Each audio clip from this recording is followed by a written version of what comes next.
मियाँ बीवी का वो रिश्ता जो कभी कभी बड़ी ख़तरनाक सूरत हाल इख्तियार कर जाता है और ऐसा लगता है शादी किसी जंग को जीतने का नाम है, जो कि हर कोई इसमें विनर बनना चाहता है। अस्सलाम वालेकुम एवरीवन, आई होप कि आप सब होंगे ठीक ठाक। और जनाब अल्लाह पाक करे कि आप अपने अपने घरों में खुश हों।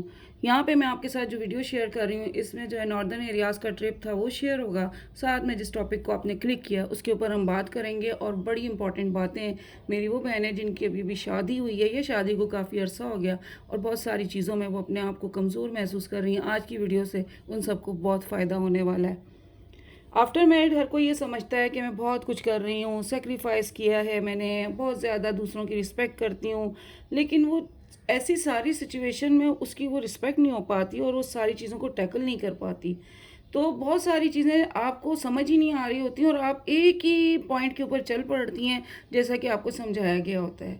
आप बहुत कुछ कर रही हैं, अपनी ख्वाहिशात अपनी विशेज़ की कुर्बानी दे रही हैं, लेकिन इसके बावजूद वो इज़्ज़त वो वैल्यू नहीं मिलती जो कि आप डिज़र्व करती हैं। अगर आपको वो इज़्ज़त नहीं मिल रही है जो मिलनी चाहिए तो ये वीडियो जनाब आपके लिए बहुत इम्पॉर्टेंट होने वाली है। बाज़ औक़ात माहौल के लिए बहुत कुछ सीखना पड़ता है और उन सारी चीज़ों को लेके, उन पॉइंट्स को लेके जब आप अपनी लाइफ में इम्प्लीमेंट करते हैं तो आपको फ़ील होता है कि आप अपनी ज़िंदगी में वो कॉन्फिडेंस जो आपका बहुत सारे आपके इर्द गिर्द रहने वाले लूज़ करना चाह रहे थे वो आपके अंदर वापस आ रहा है और वो आना भी चाहिए। First point, except yourself as you are. ज़्यादातर लेडीज़ को ही लगता है कि ख़ानदान या शौहर से उनको इज़्ज़त नहीं मिल रही है तो शायद इनके अंदर बहुत बड़ी कमी है। अगर कोई आपको वैल्यू नहीं कर रहा तो इसमें आपका कोई कसूर नहीं, बल्कि कमी उस इंसान में है जो आपकी खूबियों को देख नहीं पा रहा या देखना ही नहीं चाहता। इसलिए आप अपनी सेल्फ रिस्पेक्ट को बिल्कुल भी कम ना करें, ख़ुद को जैसी हैं वैसे ही एक्सेप्ट करें। अगर आप ख़ुद की वैल्यू नहीं करती, लोग भी आपकी कदर नहीं करते। दूसरों के मयार से ख़ुद को जज ना किया करें। आप जितना भी अच्छा बनने की कोशिश करेंगी लोग आपके अंदर कमियां ज़रूर निकालेंगे, इसलिए कि उनको खुश करने से बेहतर है ख़ुद को आप जितना ज़्यादा इम्पोर्टेंस दे सकती हैं आप दें। उनके चक्रों में आप जो है अपनी वैल्यू भी अपनी नज़रों में ख़त्म करते हैं। आहिस्ता आहिस्ता आपका कॉन्फिडेंस लूज़ होने लगता है और आपको ऐसा फ़ील होता है कि आप दुनिया में एक बिल्कुल गैर मयारी शे हैं जो बस अल्लाह पाक ने पैदा किया है और उसने शादी करने के बाद जो है लोगों को राज़ी करने के लिए आप बैठ गए। ठीक है, आज का वो दौर नहीं कि आप हर वक्त 24 घंटे हाँ जी करने में गुजारें। अपने हक़ के लिए बात करें, अच्छे बात को अच्छा कहें, बुरे बात को बुरा कहें। गलत आपको गलत लगना चाहिए, सही आपको सही लगना चाहिए। ये आपकी स्ट्रॉन्ग पर्सनालिटी को ग्रो करेगा। जाहिलों का ज़माना और था जब बेटियों के साथ बहुओं के साथ अजीब रवैया बरता जाता था। आज के दौर में ये सारी चीज़ें नहीं चलती हैं। मिच्योर फैमिली रिलेशन को चलाने के लिए आप अपने आप को जैसी हैं वैसे रखें, आपकी ज़िंदगी खुद ब खुद और बेहतर होना शुरू हो जाएगी। ठीक है जी। आगे जो है डिस्कवर और डेवलप योर टैलेंट। जैसी शादी होती है अक्सर वाइफ को अपनी आइडेंटिटी ऐसा लगता है खो बैठती है। ऐसा लगता है उसका एनआईसी तो बदला ही बदला था, उसके हस्बैंड का नाम उसके ऊपर आ गया, ज़ाहिर है वालिद से हट के फिर हस्बैंड का नाम आता है, कहीं आना जाना होता है, पासपोर्ट का चक्कर होता है, तो ऐसा लगता है कि आपने जो एनआईसी बदला है आप खुद भी उसके अंदर बदल गई हैं। आप तो वो रही नहीं जो आप हुआ करती थी। वो बोलती हैं बस अब मेरी फैमिली, मेरे बच्चे और सारा कुछ जो है ना, मेरा टैलेंट जितना भी है उनके अंदर आ जाए। नो डाउट बहुत अच्छी बात है और आप ये समझती हैं आप ऐसा करके बड़ा कामयाब हो जाएंगी। जब तक आप अपनी खूबियों और टैलेंट को नहीं जानेंगी अच्छे तरीके से, आसपास वालों को क्या पता चलेगा कि आप कितनी टैलेंटेड हैं। शादी से पहले तो आप बहुत से काम करती थी, कितने अच्छे तरीके से करती थी, लेकिन शादी के बाद तो आपके सारे टैलेंट कहीं पीछे ही रह गए। आप बस एक वाइफ मदर बन के, एक बहू बन के रह गई हैं और जिसका काम है बस सारा दिन जो है ना लोगों को खुश करना। उससे बेहतर है अल्लाह को राज़ी करें जो आपके रास्ते खोलेगा, आपके लिए आसानियाँ पैदा करेगा। आप अपने लिए टाइम निकालें, अपने टैलेंट को आगे बढ़ाएं जो आप घर बैठकर आसानी से कर सकती हैं। अपने टैलेंट को आप रीपॉलिश करें, आगे बढ़ने की कोशिशों में लगी रहें हमेशा। आजकल बहुत से ऑनलाइन वर्क होते हैं, आपको बिज़ी रहने के लिए बहुत कुछ मिल सकता है सिवाय इस बात के कि आप इस बात में बिज़ी हो जाएं कि आप फलाने से पूछें इस बंदे को मैं कैसे खुश करूं, फलाने से आप कहें कि भाई ये बंदा मेरी बुराई कर रहा है अब इसका मैं क्या जवाब दूं, उससे आप कहें कि यार मुझे तो अब बहुत डिप्रेशन हो रहा है, ऐसी मेरी ज़िंदगी। इससे बेहतर है कोई ऑनलाइन वर्क करें, इससे आपको बहुत बड़ा फ़ायदा होगा। घर के साथ साथ फ्रीलांसिंग कर रही हैं, इससे औरत की इज़्ज़त और वैल्यू में बहुत ज़्यादा इजाफा होता है, बल्कि अपनी नज़रों में अपना इजाफा बढ़ाएं। लोगों की नज़रें छोड़ दें, लोगों ने कभी आपकी वैल्यू नहीं बढ़ने देनी, लोगों ने आपकी रिस्पेक्ट नहीं बढ़ने देनी। लोगों ने आपकी खूबियों को खामियों में तब्दील करने का एक कोर्स किया होता है जो कि आपके इर्द गिर्द हर वक्त बैठा होता है। तो मेरी वो सारी बहनें जो बच्चियां जो इस वक्त ऐसी सूरत हाल से गुजर रही हैं, इन चीज़ों को अपनी लाइफ में अप्लाई करने की कोशिश करें। अगर 100% आप लोग इन चीज़ों पे नहीं जा सकते तो 50% पे रहें, ताकि 60-70 पे जा सकें। आप 10% 20% भी आगे इन चीज़ों को लेके नहीं बढ़ रही, तो आप कौन सी शादीशुदा लाइफ को लेके गुजार रही हैं जिसको आप खुशगवार ज़िंदगी कह रही हैं। अगली चीज़ याद है, डोंट बी अ कंप्लेनर।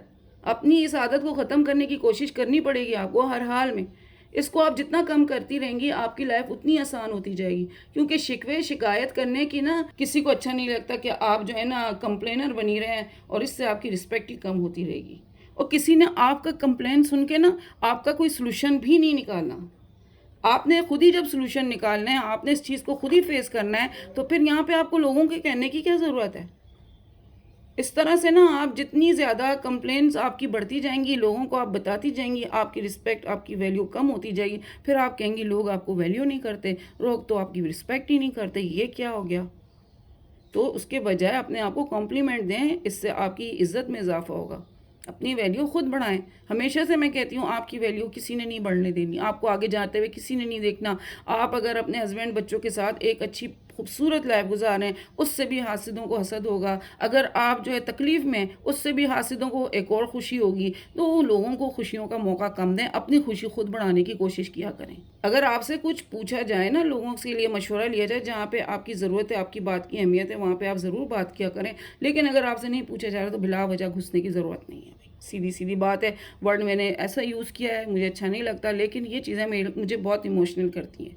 क्योंकि आप किसी बच्ची का रिश्ता देखने जाते हो तो एक मैच्योर बच्ची को देखने जाते हो ना, आप वहाँ से कोई मतलब कि कोई आप खेलती हुई बच्ची तो नहीं लाते हो ना, कि वो अभी खेलने वाली थी, पढ़ी लिखी है, उसको पकाना आता है, उसको चलना फिरना आता है, आपने उसको चेक किया, लंगड़ी लूड़ी कुछ नहीं है, कुछ नहीं है, वो सब काम करती है। तो फिर आपके घर में आके उसके अंदर इतनी खामियां कैसे पैदा हो गई हैं। बजाय आप उसको स्पेस दें, बजाय आप उसको एक अच्छे तरीके से वेलकमिंग किस्म का आपका माइंड होना चाहिए। नहीं, आपके अंदर तो इतना बुग़्ज़ हसद भरा होता है कि आप दूसरे को जो है ना वो भी नहीं रहने देते जो वो होता है। अक्सर बच्चियाँ पेशेंट बन जाती हैं, डिप्रेशन में चली जाती हैं, और वो हॉस्पिटल्स में जाके फिर मेडिसिन लेती हैं, सारा दिन दवाइयाँ खा के बिस्तर पे लेटी रहती हैं, सोती रहती हैं, क्योंकि उनको दुनिया से, घर से कोई भी अब लेना देना नहीं है।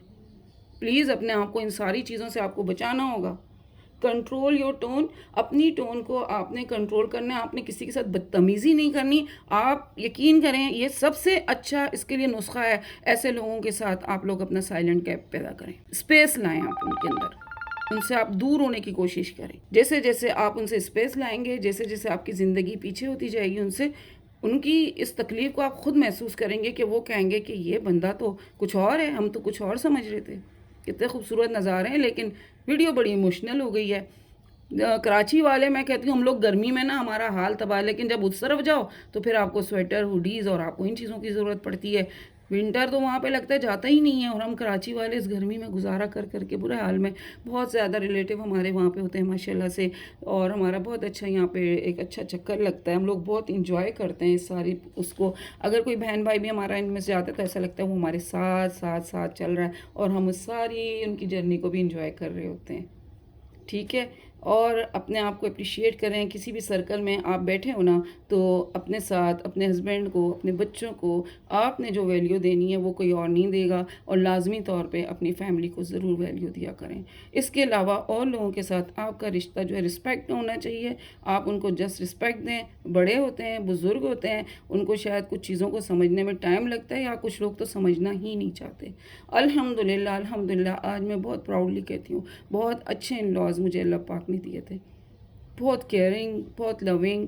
शायद वही चीज़ें होती हैं वो आपके अंदर पॉजिटिविटी पैदा कर लेती हैं। जो बच्चियाँ ऐसे माहौल में रहती हैं जो मैंने अभी ज़िक्र किया है, तो वो उनके अंदर नेगेटिविटी आ जाती है। आगे आने वाले उनके बच्चे होते हैं, उनकी शादियाँ होती हैं, उनकी बहुएँ आती हैं, दामाद होते हैं, तो उनका रिलेशन उनके साथ फिर स्ट्रॉन्ग नहीं हो पाता।